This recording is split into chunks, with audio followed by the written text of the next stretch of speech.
എല്ലാവർക്കും ഒരിക്കൽ കൂടി മരിയാസ് റെസിപ്പി വേൾഡിലേക്ക് സ്വാഗതം. ഇന്ന് നമുക്ക് എല്ലാവർക്കും ഇഷ്ടപ്പെടുന്ന ചായക്കട പലഹാരമായ ഉണ്ടംപൊരി എങ്ങനെയാണ് ഉണ്ടാക്കുന്നതെന്ന് നോക്കാം. ഉണ്ടംപൊരിക്ക് ഓരോ നാട്ടിലും ഓരോ പേരാണ് പറയുന്നത്. ചില നാട്ടിൽ ഇതിന് ബോണ്ട എന്ന് പറയും, ചില സ്ഥലത്ത് ഉണ്ടക്കായ എന്ന് പറയും. ഓരോ സ്ഥലത്തും ഓരോ പേരിലാണ് അറിയപ്പെടുന്നത്. ഉണ്ടംപൊരിക്ക് വേണ്ടിയിട്ടുള്ള സാധനങ്ങളൊക്കെ ഇവിടെ എടുത്തു വെച്ചിട്ടുണ്ട്. വളരെ കുറച്ച് ഇൻഗ്രീഡിയൻസ് മാത്രമേ ഇതിലേക്ക് ആവശ്യമുള്ളൂ. ഇവിടെ ഒരു ബൗൾ എടുത്ത് വെച്ചിട്ടുണ്ട്. അതിലേക്ക് ഒരു 1/4 കപ്പ് മൈദ ഇട്ട് കൊടുക്കുന്നുണ്ട്. മൈദ എടുക്കുന്ന അതേ അളവിൽ തന്നെ ഗോതമ്പ് പൊടിയും ഇതിലേക്ക് ചേർത്ത് കൊടുക്കാം. ഇതുപോലെ മൈദയും ഗോതമ്പ് പൊടിയും ഒരേ അളവിൽ ചേർത്തുണ്ടാക്കുന്ന ഉണ്ടംപൊരിക്കാണ് ഏറ്റവും കൂടുതൽ ടേസ്റ്റ്. മൈദ ഒറ്റയ്ക്കോ ഗോതമ്പ് പൊടി ഒറ്റയ്ക്കോ ആയിട്ടുണ്ടാക്കിയെടുക്കുന്ന ഉണ്ടംപൊരിക്ക് ഇത്രയും അങ്ങോട്ട് ടേസ്റ്റ് കിട്ടില്ല. അടുത്തതായിട്ട് ഇതിലേക്ക് ചേർത്ത് കൊടുക്കുന്നത് ഒരു നുള്ള് ബേക്കിംഗ് സോഡയാണ്. ബേക്കിംഗ് സോഡ ചേർത്ത് കൊടുക്കുമ്പോൾ പ്രത്യേകം ശ്രദ്ധിക്കണം. ബേക്കിംഗ് സോഡയുടെ അളവ് ഒരിക്കലും കൂടിപ്പോകരുത്. ഈ കൂട്ടിലേക്ക് ഒരു നുള്ള് ഉപ്പും കൂടെ ചേർത്ത് കൊടുക്കണം. ബേക്കിംഗ് സോഡ കൂടിപ്പോയിട്ടുണ്ടെങ്കിൽ ഈ ഉണ്ടംപൊരിയുടെ കൂട്ട് ഒരു ചുവപ്പ് കളറിലേക്ക് മാറും. നമുക്കിത് കഴിക്കാൻ പറ്റാത്ത ഒരു അവസ്ഥ വരും. ഡ്രൈ ഇൻഗ്രീഡിയൻസ് ഒക്കെ ഇവിടെ ഒന്ന് മിക്സ് ചെയ്ത് വെക്കാം. അതിനുശേഷം ഒരു മിക്സിയുടെ ചെറിയ ജാറിൽ ഒരു 1/4 കപ്പ് പഞ്ചസാരയും 2 പഴവും കൂടെ ഒന്ന് അരച്ചെടുക്കുന്നുണ്ട്. പഴം എടുക്കുമ്പോൾ ഒരു പഴം എടുത്താലും മതി. ഇതുപോലെ പഴം എടുക്കുമ്പോൾ പാളയംകോടൻ പഴം എടുക്കുന്നതാണ് ഏറ്റവും നല്ലത്. പാളയംകോടൻ പഴം ഇല്ലാത്തവർക്ക് ഇതിന് പകരമായിട്ട് റോബസ്റ്റ എടുക്കാം. റോബസ്റ്റ എടുക്കുമ്പോൾ അതിൻ്റെ പകുതി എടുത്താൽ മതി. പഴവും പഞ്ചസാരയും കൂടി അരച്ചത് ബൗളിലേക്ക് മാറ്റിയിട്ടുണ്ട്. അടുത്തതായിട്ട് 1/2 ടീസ്പൂൺ ജീരകവും 2 ഏലക്കായും കൂടി ഒന്ന് ചതച്ചെടുക്കാം. ഇതും കൂടെ ഈ കൂട്ടിലേക്ക് ചേർത്ത് കൊടുക്കാം. ഇനി ഈ കൂട്ടിലേക്ക് പ്രത്യേകിച്ച് ഇൻഗ്രീഡിയൻസ് ഒന്നുമില്ല. ഇനി ഇത് കൈകൊണ്ടൊന്ന് കുഴച്ചെടുക്കാം. ഇവിടെ ഇപ്പോൾ ഇത് കൈകൊണ്ട് നന്നായിട്ടൊന്ന് കുഴച്ചെടുത്തിട്ടുണ്ട്. ഈ ബാറ്റർ കുറച്ചും കൂടെ ലൂസായിട്ട് വേണം ഇരിക്കാൻ. അതിനുവേണ്ടി ഇതിലേക്ക് കുറച്ച് ഇളം ചൂടുവെള്ളം കൂടെ ഒഴിച്ചു കൊടുക്കാം. 250 മില്ലിയുടെ ഒരു കപ്പിലാണ് ഇവിടെ വെള്ളം അളന്നെടുക്കുന്നത്. ഒട്ടും ചൂട് കൂടി പോകാതിരിക്കാൻ വേണ്ടിയിട്ട് പ്രത്യേകം ശ്രദ്ധിക്കണം.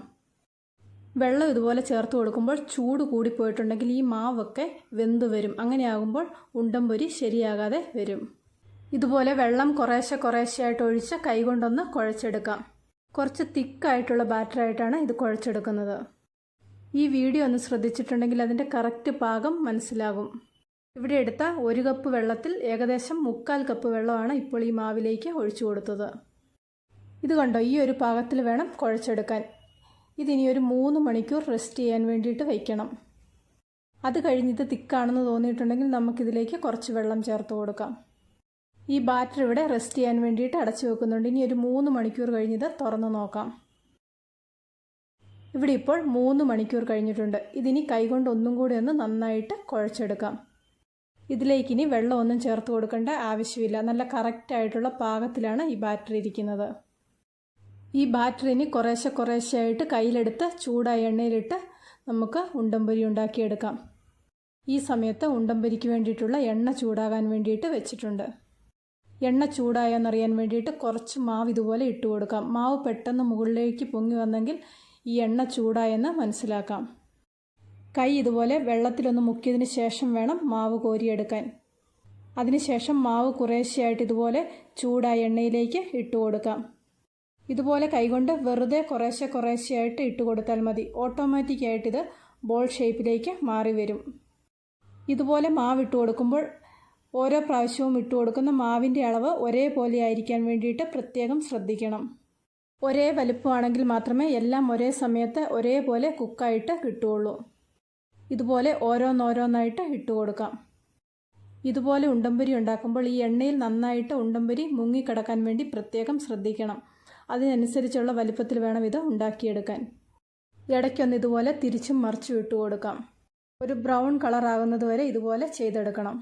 വളരെ ടേസ്റ്റിയും ഈസിയുമായിട്ടുള്ള ഒരു ഉണ്ടംപൊരിയുടെ റെസിപ്പിയാണ്. എല്ലാവരും ഒരു പ്രാവശ്യം ഇതുപോലെ ഒന്ന് ചെയ്ത് നോക്കുക. ചായക്കടയിലെ ഉണ്ടംപൊരി ഇഷ്ടപ്പെടുന്നവർക്ക് തീർച്ചയായിട്ടും ഈ ഉണ്ടംപൊരിയും ഇഷ്ടപ്പെടും. ഇന്നത്തെ ഈ ഉണ്ടംപൊരിയുടെ റെസിപ്പി ഇഷ്ടപ്പെട്ടെങ്കിൽ ലൈക്ക് ചെയ്യാനും ഷെയർ ചെയ്യാനും അഭിപ്രായങ്ങൾ അറിയിക്കാനും മറക്കണ്ട. ചാനൽ ഇതുവരെ സബ്സ്ക്രൈബ് ചെയ്തിട്ടില്ലെങ്കിൽ സബ്സ്ക്രൈബ് ചെയ്ത് റൈറ്റ് സൈഡിലെ ബെല്ലൈക്കണും കൂടി ഒന്ന് ക്ലിക്ക് ചെയ്യുവാണെങ്കിൽ ഞാനിടുന്ന എല്ലാ വീഡിയോയുടെയും നോട്ടിഫിക്കേഷൻ നിങ്ങൾക്ക് അപ്പോൾ കിട്ടുന്നതായിരിക്കും. പുതിയൊരു വീഡിയോയുമായിട്ട് വീണ്ടും കാണാം.